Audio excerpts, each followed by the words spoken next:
So you're thinking about a self-storage facility. A simple proposition, in theory. You buy a parking lot with walls. You install padlocks. You collect rent from people whose attics are full. A toll booth for boxes. The most boring sentence in commercial real estate, and almost certainly the truest one. There are naturally 5 distinct businesses hiding inside the phrase self-storage facility, and the difference between them is roughly 100-fold in dollars. The bottom of the market begins at around $400,000. The top of the market, before you cross into institutional portfolio territory, lands somewhere north of $40 million. Same business model, same physical product. 5 completely different operating realities, 5 completely different ownership profiles, and exactly one statistic that decides which side of the boundary your deal lives on.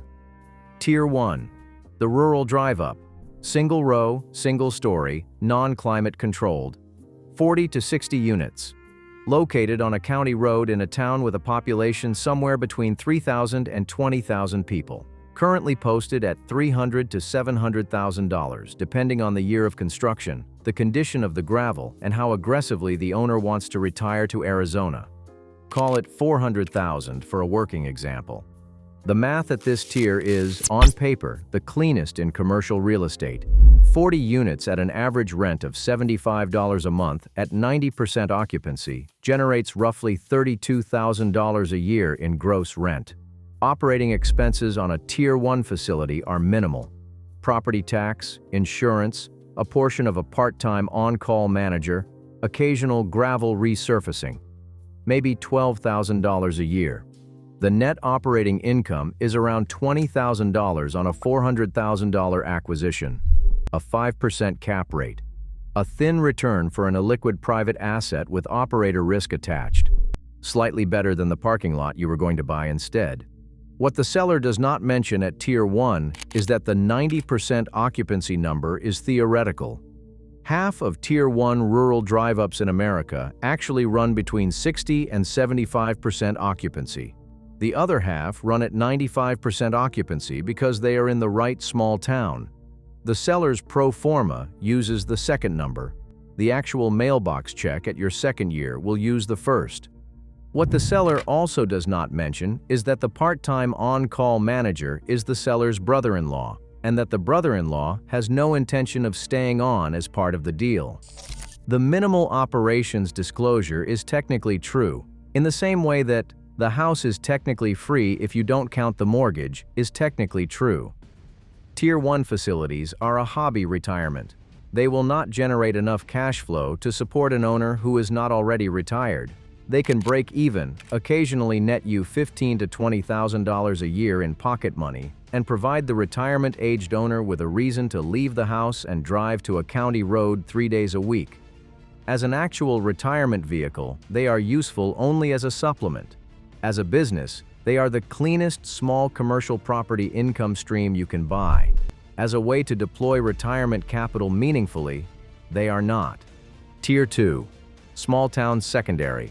2-row, single-story, mostly non-climate controlled with a small climate-controlled wing. 80 to 120 units.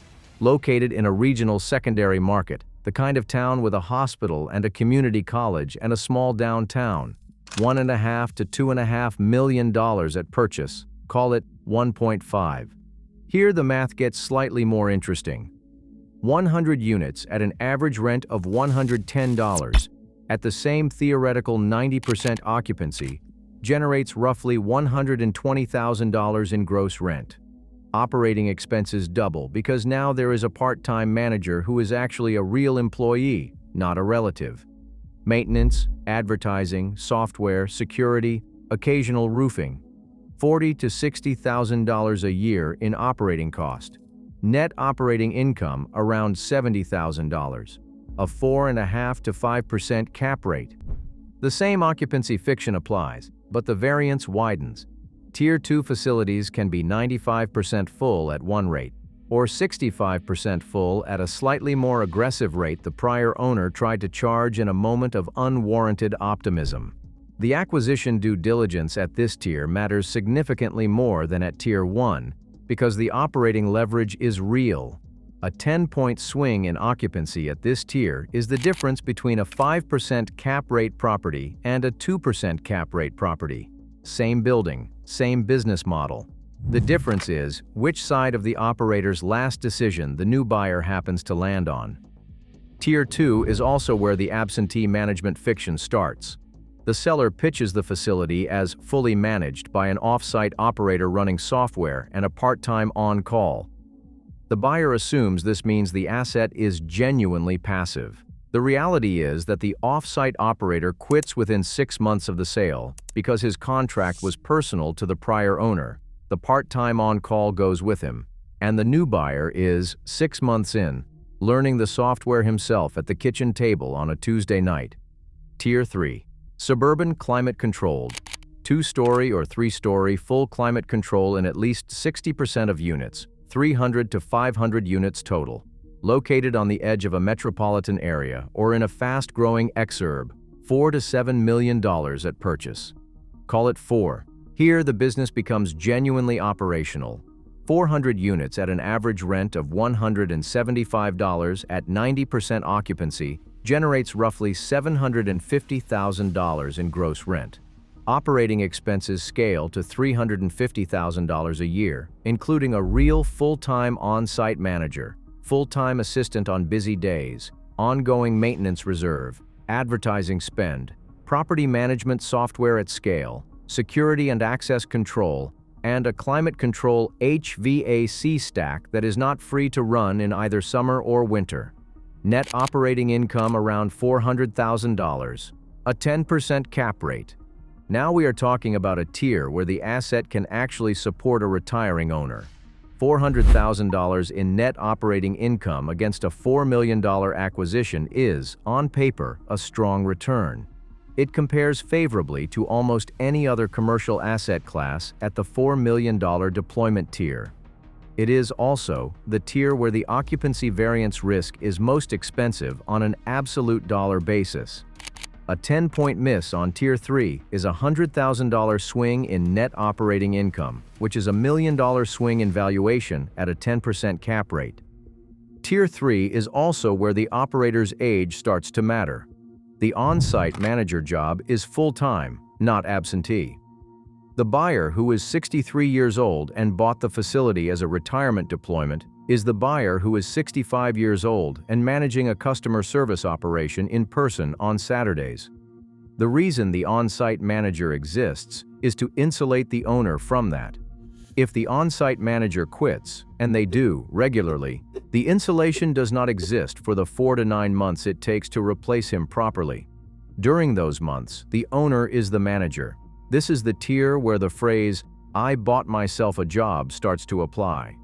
Tier 4. Multi-story urban climate controlled. Full climate control in 90% of units. 600 to 1,200 units. Located within a major metropolitan area, often on an infill site, frequently as part of a mixed-use property. $12 to $18 million at purchase, call it 14. At Tier 4, the business stops being a small business and starts being a real estate asset that happens to have a self-storage operation attached to it. 1,000 units at an average rent of $240 at 90% occupancy generates $2.6 million in gross rent. Operating expenses scale to $1.1 to $1.3 million annually, including the on-site management team, advertising spend in a competitive urban market, full security and access control, climate control HVAC across a multi-story footprint, and reserve allocations for elevator maintenance, roof, parking lot, and capital improvements that the prior owner skipped. Those improvements, naturally, were the prior owner's problem until the moment of closing, at which point they became yours. Net operating income around $1.3 to $1.5 million, a 9 to 11% cap rate. This is the tier where the asset class starts being interesting to institutional buyers. The cap rate is competitive with other commercial classes. The asset is large enough to support professional management. The owner can, for the first time in this walkthrough, be genuinely absentee in a defensible sense, because the management team is real and the asset can support the management team's salaries. It is also the tier at which the entry capital starts being indistinguishable from a real estate fund's allocation. A retiring buyer with $2 to $3 million to deploy cannot buy Tier 4. A retiring buyer with $5 million to deploy can buy Tier 4 with a loan, which means the cap rate the seller is quoting is partially fictional because the buyer's actual cost of capital includes the debt service the pro forma did not feature. Tier 5. Institutional portfolio. A single multi-facility operation in one regional market or a small geographically concentrated portfolio of 3 to 7 facilities. $40 million and up at purchase. The top of the market for an individual high net worth buyer before crossing into private equity territory. At Tier 5, the business is no longer being run for the owner's lifestyle. It is being run for the owner's balance sheet. The on-site management is professional. The operating expenses are 65 to 70% of revenue, and they are stable. The occupancy curve is significantly less volatile than at Tier 1 because of geographic diversification, because of brand recognition spend at scale, and because the property is positioned to compete on amenity rather than on price. The cap rate compresses to 7 to 9% because institutional buyers will pay for stability the smaller tier buyers cannot pay for. Tier 5 is the only tier in this walkthrough where the asset is, genuinely, a retirement vehicle. It is also the only tier where the buyer needed $40 million of liquid capital, which is to say the buyer was, by definition, not actually retiring on this asset's cash flow, but was reallocating from somewhere else. Which brings us to the part of this walkthrough nobody at any tier wants to talk about: the U-shape. Half of America's storage facilities run nearly full, half run nearly empty, and the national average pretends those are the same business. National self-storage occupancy averages run between 86 and 91% in any given quarter. The seller's pro forma uses 90%. The buyer's spreadsheet uses 90%. The lender's underwriting uses 90%. Everybody is technically correct about the average. The problem is that the average is a U. Roughly 20% of American self-storage facilities run at 95% occupancy or above. They are full. They are full because they are in growing secondary metros with strong job market in-migration. They are full because they were built in the last 7 years to specifications that match current demand, and they are full because the operator runs a tight customer service operation with active rate management. These facilities trade at compressed cap rates because institutional buyers and competent operator buyers are bidding for them. They are the facilities the seller cannot afford to let go of. Roughly 40% of American self-storage facilities run between 65 and 75% occupancy. They are not full. They are not full because they are in stagnant or declining metros. They are not full because they were built 15 to 30 years ago to specifications that no longer match demand.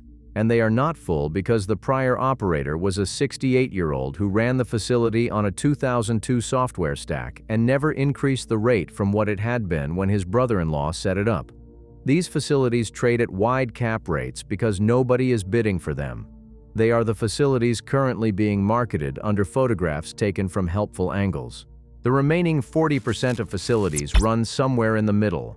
The classifier is averaging across all three populations. The seller is on one of the three populations. The buyer is buying one specific facility, not a national average. The single question that decides the next 10 years of your return at any tier is which leg of the U the facility actually sits on. The seller knows the answer. The seller will not voluntarily say it. The buyer must determine it independently through a forensic accounting of the trailing 18 months of rent rolls, of the operator's actual marketing spend, of the metro's job growth and household formation trends, and of the facility's competitive set within a 3-mile radius. The forensic accounting is 2 weeks of work and $3,000 of CPA time. Almost no retirement age buyer does it. The brokerage industry, in fairness, does not encourage them to. The named retirement that did not end well at this asset class is roughly always the same story. A buyer at Tier 3 or Tier 4 pays a price that assumes the facility was on the upper leg of the U. The facility was actually on the lower leg of the U. Within 24 months, the buyer discovers the occupancy is 68%, not 90%. He attempts to reposition the asset with rate increases and marketing, which costs him $80,000 in year 1 and $140,000 in year 2, and stabilizes occupancy at 76% rather than the 90% the underwriting depended on. He sells the facility at year 4 for roughly 75 to 80 cents on the acquisition dollar after capitalized operating losses, and considers the outcome a learning experience. The list is longer than the asset class advertises, and quieter. The brokerage industry calls them value-add opportunities in the listing summary. The buyer, after the fact, calls them something less polite. So which tier is actually a retirement? Tier 1 is a hobby. Tier 2 is a part-time job with a sub 5% return. Tier 3 is a full-time operational business that pays you 10% of capital deployed if the U-leg comes up right, 2% if it comes up wrong, and runs the risk of being a 6-day-a-week customer service operation that the 63-year-old buyer did not, sincerely, want to be running at 68. Tier 4 is a real estate asset that requires a $5 million minimum equity check, which most retiring buyers don't have liquid, and which therefore depends on a debt structure the pro forma never quite featured. Tier 5 is a retirement, but Tier 5 was not actually a retirement deployment. It was an asset reallocation from a buyer who was already wealthy enough that the line between retirement and estate planning had become academic. If you are deploying $1 to $5 million of retirement capital and you want a self-storage business that genuinely retires you, the honest answer is that Tier 3 is the only entry point that produces enough cash flow to matter, and Tier 3 asks you to either commit to running a full-time operational business or to spend the first 18 months building a management layer between yourself and the facility that the pro forma is never going to credit you for. The actual retirement in the self-storage asset class is the one where you buy a stake in Tier 4 or Tier 5 through someone else's syndication, accept a 6 to 9% return, and never set foot on the property. That is also not a business. It is a security. And securities, of course, are a different conversation. The boring spreadsheet line that does not move on weekends is, as it turns out, also not the spreadsheet line that retires you. It is the spreadsheet line that retires somebody else who built it and is now selling it to you. Whether you are buying the building or buying the spreadsheet is the question. Almost no broker frames the question that way.